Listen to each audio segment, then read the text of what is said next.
Delhi residents are protesting over air pollutions and experts are recommending to leave Delhi. So what is the solution? Here we have with us for the discussion on this health emergency Dr. Arvind, who is a senior lung health specialist from Medanta Hospital. Sir, दिन में लगभग 25,000 बार हम सांस लेते हैं, जो कि एक एडल्ट का रेशियो है। वहीं लगभग 11,000 एयर जो है वो हमारे शरीर में जाती है। ऐसे में जो स्थिति बनी हुई है, इसका हमारे शरीर पर क्या असर पड़ेगा? पहले तो हमारे सभी दर्शकों को मेरा सादर नमस्कार और इस इंटरव्यू में मुझे आमंत्रित करने के लिए आपका पर्सनली और ANI का बहुत बहुत धन्यवाद। यह एक बहुत ही हॉट टॉपिक है टुडे। हर व्यक्ति इससे सफ़र कर रहा है और ये सही है कि हम दिन में 25,000 बार सांस लेते हैं, एक एवरेज एडल्ट, और उस प्रोसेस में करीब करीब 10,000 लीटर एयर हम इनहेल करते हैं, जिसमें 20% ऑक्सीजन होती है। अनफॉर्चुनेटली आज की एयर में ऑक्सीजन जिसकी हमें ज़रूरत है, उसके अलावा बहुत सारे unwanted and seriously disease causing chemicals और पार्टिकल्स भी हमारे शरीर में जा रहे हैं। अब इस समय PM 2.5 का लेवल एक्चुअली तो किसी को नहीं मालूम, क्योंकि बहुत सारी बातें आ रही हैं कि जो मॉनिटर्स की वैल्यू हैं वो अंडर वैल्यूड हैं, क्योंकि उसके चारों तरफ एक आर्टिफिशियल माहौल क्रिएट कर दिया गया है। जो भी है वो हंड्रेड्स में है और एक कैलकुलेशन है कि 22 माइक्रोग्राम PM 2.5 डैमेज करने के हिसाब से एक सिगरेट के बराबर होता है। मैं कहता हूं अगर हम एक एवरेज 300 की फिगर भी ले लें, जिसको कोई डाउट नहीं करेगा, तो वो भी करीब करीब 15 से 20 सिगरेट के बीच में आ गया। यानी कि पूरे नॉर्थ इंडिया में रहने वाला हर व्यक्ति 1 मिनट पुराने बच्चे से लेकर के 95-100 साल के वृद्ध तक हर व्यक्ति जो सांस ले रहा है वह रोज 15, 20, 25, 30 सिगरेट पी रहा है और उसका नुकसान सफर कर रहा है।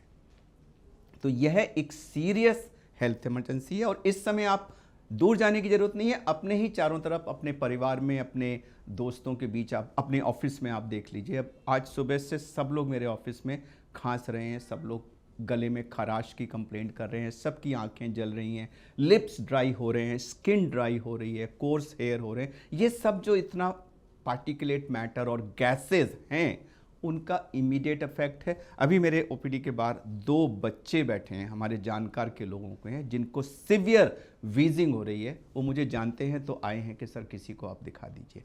तो इसके बहुत serious, instant, immediate, short term and long term side effects हम सब पर हैं, 100% लोगों पे। Sir, can you figure out that what is the solution? What should be done as of now?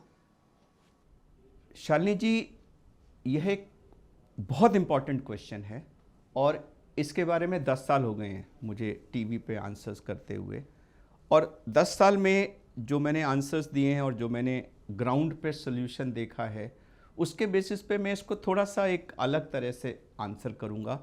मेरे हिसाब से आज की तारीख में जो सबसे पहली रिक्वायरमेंट है वो है कि 100% of the people have to realize that air pollution is not a joke. It's not a political issue. It's not an environmental issue. It's a serious health issue. आपकी हेल्थ, मेरी हेल्थ, आपके बच्चों की health, मेरे बच्चों की health, हमारी future generations की हेल्थ इस पर टिकी हुई है। और दूसरा जो चेंज है, हमें we have to place health above everything else। यह आपको लगेगा कि ये तो सबको मालूम है, लेकिन सारा मुद्दा लौट फेर के इसी पे आ जाता है। चाहे वो दिवाली में क्रैकर्स हों, चाहे वो व्हीकल्स जलाने का हो, रोड कंस्ट्रक्शन हो, हाउस कंस्ट्रक्शन हो, जब तक हम हेल्थ को हर चीज़ से ऊपर नहीं रखेंगे। और जब मैं कहता हूं कि ये नहीं रखेंगे, कि इसका मतलब ये नहीं कि मैं कोई पॉलिटिशियंस को या ब्यूरोक्रेट्स को या एडमिनिस्ट्रेटर्स को 140 करोड़ लोगों को समन्वित होकर के ये फैसला करना है कि air pollution is a serious health crisis facing India. अगर हमें आगे बढ़ना है तो हमें स्वस्थ रहना है, और अगर हमें स्वस्थ रहना है तो हमें एयर पोल्यूशन को खत्म करना होगा। मैंने वर्ड किया खत्म।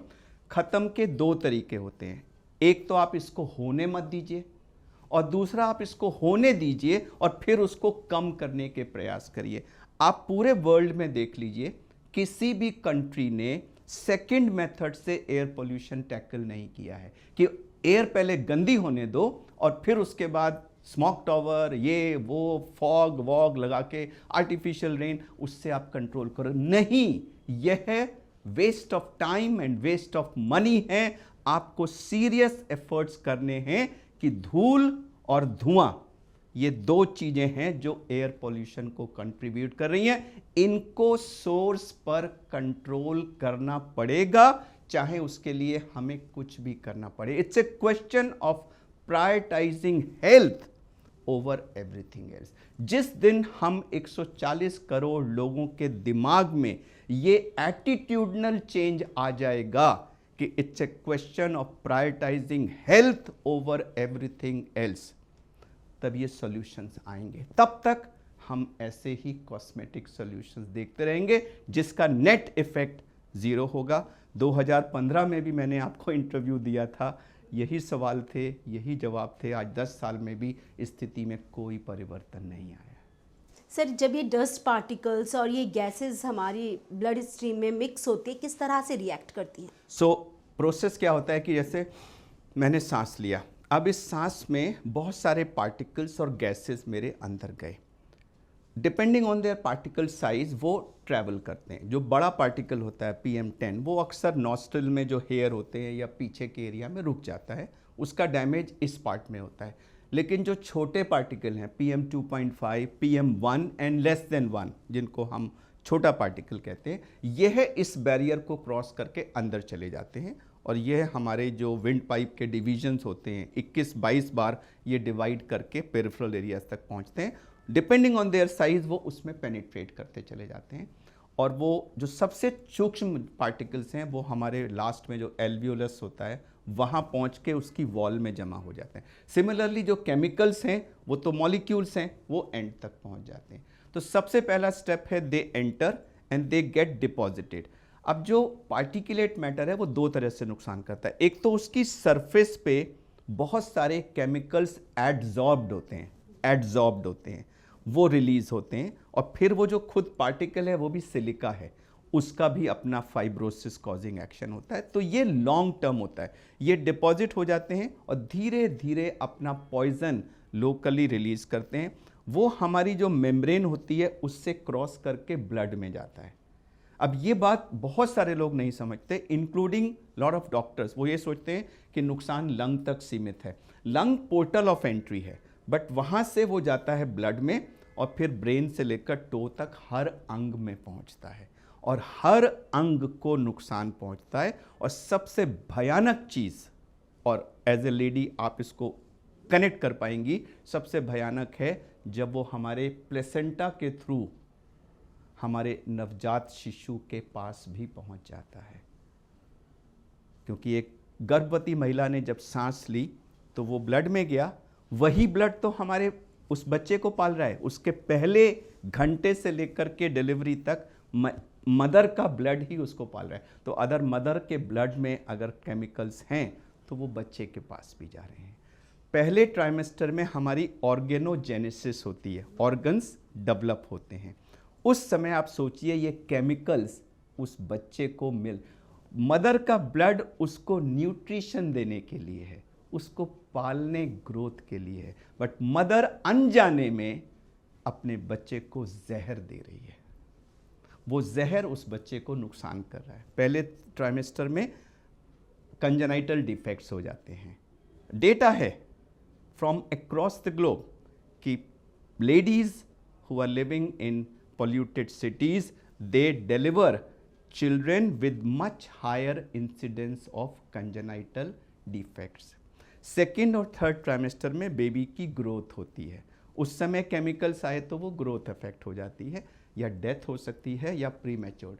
तो growth retardation, intra uterine death, pre mature delivery, और ये बच्चे कमज़ोर होते हैं। डिलीवरी के बाद उनमें हज़ार तरह की बीमारियां होती हैं। They are more susceptible to dying after delivery. ये सब डैमेज क्यों हुआ? क्योंकि माँ ने अनजाने में अपने नवजात शिशु को जहर दिया, अनजाने में, without knowing and without being able to control. तो ये बहुत सीरियस इशू है जिसकी सीरियसनेस लोग रियलाइज़ नहीं कर रहे हैं कि हम भारत के आगे बढ़ने की बात कर रहे हैं, बट आगे बढ़ने के लिए सबसे पहली रिक्वायरमेंट है हमारा स्वस्थ होना। अगर नेशन स्वस्थ नहीं है तो हम आगे कैसे बढ़ेंगे? और इस इशू को अनफॉर्चुनेटली ओवरलुक किया जा रहा है। सर, एक पोल्यूशन है जो वहीक्यूलर पोल्यूशन होता है, फिर हम बात करें क्रैकर्स की वजह से जो होता है दिवाली पर, फिर हम तीसरी बात करते हैं स्टबल बर्निंग की वजह से होता है। लेकिन अभी जो हालात बने हुए हैं, जैसे दिल्ली और आसपास का इलाका है, वो पूरी तरह से गैस चैम्बर की तरह बना हुआ है। ये पोल्यूशन कौन सा वाला है और इसके कितने ज़्यादा साइड इफ़ेक्ट्स हैं? देखिए, पोल्यूशन का कोई एक सोर्स नहीं होता है, मल्टीपल सोर्सेज होते हैं, और वो कुछ तो कॉमन सोर्सेज होते हैं, पूरे कंट्री में हर जगह हैं। बाकी एरिया स्पेसिफिक होता है कि भाई यहाँ पर ये चीज़ ज़्यादा है, वहाँ वो चीज़ ज़्यादा है। और इसके साथ साथ कुछ जो मेट्रोलॉजिकल फैक्टर्स होते हैं, जो हमारे वातावरण से और जो हमारी जलवायु से रिलेटेड पार्ट होते हैं, वो भी अपना रोल प्ले करता है। यह सीजन इस पीरियड में क्यों बढ़ जाता है? इस पीरियड में इसलिए बढ़ जाता है कि इस पीरियड में because of certain factors air flow कम हो जाता है। जो एयर फ्लो करती है उसकी स्पीड ना के बराबर हो जाती है। जब एयर का मूवमेंट ही नहीं है तो यहाँ से जितना भी पॉल्यूशन निकला वो वहीं के वहीं रह जाता है, वो ट्रैवल नहीं कर पाता। और अभी अगर तेज़ी से एयर फ्लो कर रही हो तो वो डिसिपेट हो जाता है। तो ये कई फैक्टर है, बट द फैक्ट इज कि ये बन तो रहा है ना। यहाँ पर व्हीकल्स बहुत बड़ा कारण है, और इतने पॉल्यूटिंग व्हीकल्स हैं, और इसमें बहुत बड़ा कंपोनेंट ऐसा है जिसको अगर हम इंटेलिजेंट प्लानिंग और मैनेजमेंट करें तो वो सॉल्व हो सकता है। अब आप अपने घर से यहाँ तक आई हैं, वो डिस्टेंस अगर ट्रैफिक थोड़ा सा कम होता तो आपने शायद आधे डिस्टेंस में मेरे पास आप पहुँच गई होती। हम सब इस समय घंटों, आप सोचिए लाखों करोड़ों गाड़ियाँ पूरे देश में, कितना समय सड़क पर, और जब लोग ट्रैफिक में होते हैं तो बार बार एक्सीलेटर को दबाते हैं। हम फर्स्ट गियर में होती है गाड़ी, फर्स्ट गियर में गाड़ी का कंजम्पशन कहीं हायर होता है, और जो एग्जॉस्ट की क्वालिटी होती है वो कहीं इन्फीरियर मतलब मोर हार्मफुल टू हेल्थ होती है। और जो बार बार लोग एक्सीलेटर को गुस्से में दबाते रहते हैं परेशान होकर के, उससे और ज़्यादा धुआं है। मल्टीप्लाई करिए बाई करोड़ों व्हीकल्स अक्रॉस द कंट्री, कितना ज़्यादा धुआं निकल रहा है। तो ये कोई अनमैनेजेबल चीज़ नहीं है। मैं माना कि गाड़ियाँ बहुत बढ़ गई हैं, बट आप दर्जनों जगहों पे देखेंगे कि एक छोटा सा अगर कुछ इंटेलिजेंट प्लानिंग की जाए तो वो ट्रैफिक कम हो जाएगा। तो बिना व्हीकल्स का नंबर कम किए भी बाय एफिशिएंट ट्रैफिक मैनेजमेंट हम व्हीकल्स से आने वाला एग्जॉस्ट कम कर सकते हैं। पराली के लिए मैं आपको खुद एक छोटी सी एग्जांपल दूंगा। हमारा एक ग्रुप है, उसका नाम है डॉक्टर्स फॉर क्लीन एयर, और पंजाब में हमारे एक चैम्पियन हैं डॉक्टर बख्शी, वो खुद एक डॉक्टर सर्जन हैं जलंधर में। उन्होंने 15-20 विलेजेस को डॉक्टर्स फॉर क्लीन एयर के बिहाफ पे अडॉप्ट किया, और हम लोग टीम्स बना के विलेजेस में गए, वहाँ के एल्डर्स से बात की, उनको पूछा कि तुम्हारे बच्चों को पिछले 1 साल में क्या हुआ है। उन सब ने बोला किसी को अस्थमा है, किसी को ये है, और हमने उनको समझाया कि ये जो आप जलाते हैं इसका मैक्सिमम असर तो पहले आपको होता है, फिर ये ट्रैवल करके दिल्ली जाता है। शालिनी, आप बिलीव नहीं करेंगी, पिछले 12 महीने से उन 5 विलेजेस में एक छोटा सा तिनका भी नहीं जला है। कोई पैसा नहीं लगा, कोई वो फीडर मशीन वगैरह नहीं आई, सिर्फ उनसे बात करके उनको समझा के ये अचीव हुआ है। इनफैक्ट डॉक्टर बख्शी को तो अभी कुछ उसके लिए एक कमेंटेशन सर्टिफिकेट भी मिला है कि उन्होंने बिकॉज ऑफ द अवेयरनेस। इसमें ज़बरदस्त अवेयर, मैंने शुरू में आपसे कहा था एटीट्यूडनल चेंज। हम 140 करोड़ लोगों को यह पहले दिमाग में बैठाना होगा कि एयर पोल्यूशन वैसे ही हमारे शरीर को खा रहा है जैसे कि दीमक लकड़ी को खाती है, अंदर ये हम सबको खोखला कर रहा है। आपने बीमारियों की बात पूछी थी, हम एक लिस्ट गिना देते हैं। आप ब्रेन से शुरू करिए। बच्चों में ये आईक्यू डेवलपमेंट को अफेक्ट कर रहा है। हमारे बच्चे वो आईक्यू अचीव नहीं कर पाएंगे पॉल्यूशन की वजह से जो वो कर पाते। एडल्ट्स में यह ब्रेन स्ट्रोक का एक इम्पॉर्टेंट कारण है। WHO की साइट पे आप देखिए, it's one of the important causes of brain stroke. और जब भी कभी पीक सीजन होते हैं, हर हॉस्पिटल में एक हफ्ते के बाद ब्रेन स्ट्रोक के पेशेंट्स की संख्या बढ़ जाती है। हम नीचे आए, हार्ट लंग्स की बात करें। लंग्स तो सबको मालूम है कि नवजात शिशुओं में ब्रोंकियोलाइटिस यानी कि वीजिंग, अस्थमा जैसी चीज़ होती है। बच्चों में न्यूमोनिया का एक बहुत महत्वपूर्ण कारण है इंडोर पोल्यूशन, जो हमारे रूरल एरियाज़ में है। बच्चा वहीं बैठा है, वहीं अंगीठी जल रही है और उनको न्यूमोनिया हो गया। बच्चों में कैंसर का ये एक इम्पॉर्टेंट कारण है। बड़े होते हैं अस्थमा, एलर्जीज, COPD और अब सबसे भयानक लंग कैंसर। अभी मैंने अपना डेटा पिछले 1 साल का एनालाइज किया है। हमारा जो स्मोकर नॉन स्मोकर का पहले 90-10 का डिस्ट्रीब्यूशन होता था लंग कैंसर में, वो अब 50-50 हो गया। जितने स्मोकर हैं उतने नॉन स्मोकर्स हैं, जितने मेन हैं उतनी ही विमेन हैं। तो पहले हम लंग कैंसर को स्मोकर्स डिजीज़ कहते थे, आजकल मैं उसको ब्रीदर्स डिजीज़ कहता हूँ कि अगर आप सांस लेते हैं तो you are prone to have lung cancer. ये सब लंग्स में हो गया। हार्ट में बच्चों में प्री मैच्योर हाइपरटेंशन हो रहा है, एरिथमियाज हो रहे हैं, हार्ट अटैक्स हो रहे हैं, और जो बहुत सारे आजकल ये सडन हार्ट अटैक्स वगैरह हैं, मेरा मानना है कहीं ना कहीं उसमें भी पोल्यूशन का रोल है। रिप्रोडक्टिव ऑर्गन्स पे इसका असर पड़ रहा है, हमारे पेट पे इसका असर है, किडनी पर इसका असर है। और 2 डिजीज़ेस जो बिल्कुल लेटेस्ट ऐड हुई हैं, डायबिटीज़ और ओबेसिटी, और दोनों ही डिजीज़ेस इंडिया में ऐसे बढ़ रही हैं। आपको याद होगा 15 अगस्त को माननीय प्रधानमंत्री जी ने देश को आगाह किया था कि ओबेसिटी हमारे देश में बढ़ रही है। उसमें भी एक इम्पॉर्टेंट कारण एयर पोल्यूशन है, ये रिसर्च में अवेलेबल है।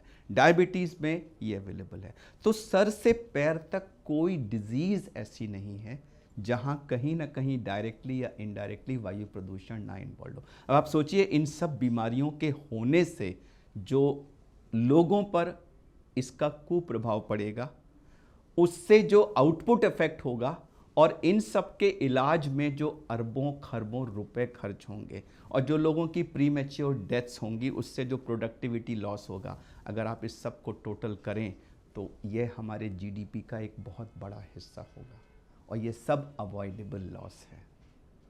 तो यह एक सीरियस हेल्थ प्रॉब्लम है, ये सीरियस इकोनॉमिक कॉन्सिक्वेंसेस भी इसके हैं। यूनिवर्सिटी ऑफ शिकागो की एक स्टडी हुई थी, उनके एक बहुत सीनियर साइंटिस्ट हैं जिन्होंने अपनी पूरी ज़िंदगी एयर पोल्यूशन के एरिया में स्पेंड की है। उन्होंने पूरे देश में ट्रैवल करके हमारे एरियाज़ में जो डेथ्स थी म्यूनिसिपैलिटी से डेटा लेकर, और उसको AQI का जो सैटेलाइट का डेटा था उसके साथ मैच किया, और फिर उसमें कुछ मॉडलिंग की कि अगर वहाँ AQI WHO मानकों के अनुसार होता तो वो डेथ रेट्स कितनी होती। और उन्होंने कंक्लूड किया था कि दिल्ली में खासकर से एवरेज व्यक्ति कम से कम 3 से 4 साल अपनी ज़िंदगी कम हो रही है एयर पोल्यूशन की वजह से। ये पूरे नॉर्थ इंडिया के लिए उन्होंने 2 से 3 साल कहा था, बट मैक्सिमम उनका दिल्ली का था। तो हम सब अगर हमारी एयर क्वालिटी इम्प्रूव कर जाए तो हमारी बीमारियां कम हो जाएंगी, हमारी डिसेबिलिटी कम हो जाएगी, हमारी प्रोडक्टिविटी बढ़ जाएगी, और हमारे ज़िंदगी का जो ड्यूरेशन है, लाइफ स्पैन बढ़ जाएगा। So message is clear, reduce pollution and save lives. Message is different. Recognize air pollution as a serious damage for your health. सबसे पहली चीज ये सोच लीजिए, air pollution is not about the quality of air or about some political party or about a particular religion. Air pollution affects everyone who breathes. It's a serious health crisis. It also has serious economic consequences for the country. और हमें ये समझना है कि air pollution को as it is रहते हुए हमारा विकास कहीं ना कहीं धीमा पड़ जाएगा। उसके लिए हमें इसको एड्रेस करना है। पहली बात तो ये एटीट्यूडनल चेंज, और दूसरा ये है कि इसको होने दें और फिर इसको कंट्रोल करने की, रिड्यूस करने की कोशिश करें। That is not the way to go. इसको होने से सोर्स पर हमें रोकना है, और वो किसी एक व्यक्ति के प्रयास से नहीं होगा।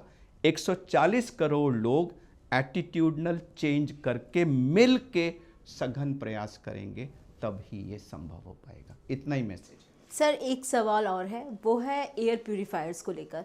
अब हर कोई आम आदमी एयर प्यूरीफायर जो है वो नहीं अफोर्ड कर सकता, तो ऐसे में वो क्या करें, कैसे बचाएं, बच्चों को कैसे बचाएं? सुबह स्कूल जाते हैं, उस वक्त पोल्यूशन जो होता है वो पीक पर होता है, तो ऐसी सिचुएशन में एक आम आदमी के लिए क्या ज़रिया है बचने का? आपने अपने सवाल में ही मेरे एक्चुअली जवाब भी दे दिए थे। आपने जो बात की थी आम आदमी की, मैं इस सवाल को दो तरह से आंसर करूँगा।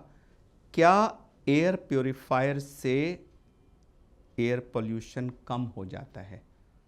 तो टेक्निकली उसका आंसर है यस। इस समय हम इस कमरे में बैठे हैं, अगर हम इसमें एक एयर प्योरीफायर रख दें तो आधे घंटे के अंदर यहाँ की AQI कम हो जाएगी। टेक्निकली वो सही है, इट क्लीन्स एयर, लेकिन उसमें बड़े सारे इफ्स एंड बट्स इन्वॉल्व हैं।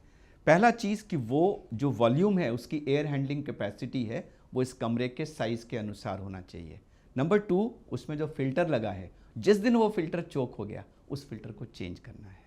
नंबर 3, उसका फ़ायदा आपको, मुझको, इन सब लोगों को तब तक ही होगा जब तक हम इस कमरे के अंदर हैं। जैसे ही आप उठ के बाहर जाएंगी वो आपके साथ नहीं जा सकता। सो मैं इसको रिकमेंड करता हूँ, हमारे लंग ट्रांसप्लांट के पेशेंट जब डिस्चार्ज होते हैं तो मैं उनको बोलता हूँ कि आप हाई रिस्क हैं, आपको हम अफोर्ड नहीं कर सकते कि कोई चेस्ट प्रॉब्लम आप यूज़ करिए। जो कुछ बीमारियों में हम पूरा एक लंग निकाल देते हैं या आधा लंग निकाल देते हैं, तो ये लोग बहुत ज़्यादा रिस्क पे हैं, उनको ज़रा सा भी इन्फेक्शन हो गया तो जान को खतरा हो जाएगा। ऐसे लोगों को मैं ऑन मेडिकल ग्राउंड्स रिकमेंड करता हूँ। बट क्या मैं एयर प्योरीफायर को as a solution to pollution for the whole country recommend करूँगा? Answer is a big no. उसका कारण क्या है कि उससे हमारा ध्यान सोर्स से हट जाता है और हम एक आर्टिफिशियल सोल्यूशन पे आ जाते हैं। आप सोचिए 140 करोड़ लोगों को 24/7 for the whole of their life आप एयर प्योरीफायर प्रोवाइड कर सकते हैं क्या? ठीक है ना? तो इसलिए air purifier is not a solution to the problem of pollution of India. Air pollution एक पब्लिक प्रॉब्लम है और एयर प्योरीफायर एक प्राइवेट सोल्यूशन है। वो मेरे कमरे में लग जाएगा क्योंकि मैं अफोर्ड कर सकता हूँ, लेकिन what about crores of people जो अफोर्ड नहीं कर सकते हैं? तो ये सोल्यूशन नहीं है। हम वापस आते हैं उसी बात पे, solution is to control the pollution at source. धूल और धुआं कहीं से भी आए, वो एयर पोल्यूशन को कंट्रोल कर रहा है। और अगर 140 करोड़ लोग मिलके एक फैसला करें, और मैं चाहूँगा कि आपके इस पॉडकास्ट के माध्यम से ये मैसेज चले जाए, हर व्यक्ति अगर ये कहे कि मैं अपना धूल और धुएं का कंट्रीब्यूशन 1% कम कर दूंगा, तो आप सोचिए 140 करोड़ टाइम उसको मल्टीप्लाई करेंगे, एक विजिबल डिक्लाइन आ जाएगा। और ये आया था कोविड के दौरान, हम सब ने देखा है, इंडिया गेट का रंग बदल गया था, हमें जलंधर से वो ऊपर की पहाड़ियाँ दिखने लग गई थी, हर चीज़ बदल, आकाश फिर से ब्लू स्काई आ गया था। तो वो सब डूएबल है। मैं नहीं कह रहा हूँ हमें सब कुछ बंद करना है, बट प्रोग्रेस भी चल सकती है और वो विदाउट पोल्यूशन भी चल सकती है। ये एटीट्यूडनल चेंज जब हम में आएगा। आज की तारीख में एक सिनिसिज्म सा आ गया है, अरे भाई हम क्या कर सकते हैं, ये तो इसके साथ तो जीना सीखना पड़ेगा। तो ये गलत है। इसके साथ अगर आप जीने की आदत डाल लेंगे तो वो आपके स्वास्थ्य को सीरियस डैमेज कर रहा है, serious damage. Sir, thank you so much for joining with us on ANI and sharing such a important information. हमारे साथ थे डॉक्टर अरविंद, जिन्होंने बताया है कि कुछ ना कुछ करना बेहद ज़रूरी है इस वक्त, क्योंकि अभी जो है हम लोग एयर पेंडेमिक जो स्थिति है उसमें बने हुए हैं, यानी कि हेल्थ इमरजेंसी में। ऐसे में सबको मिलकर कुछ करना पड़ेगा अगर लोगों की जान बचानी है तो। धन्यवाद।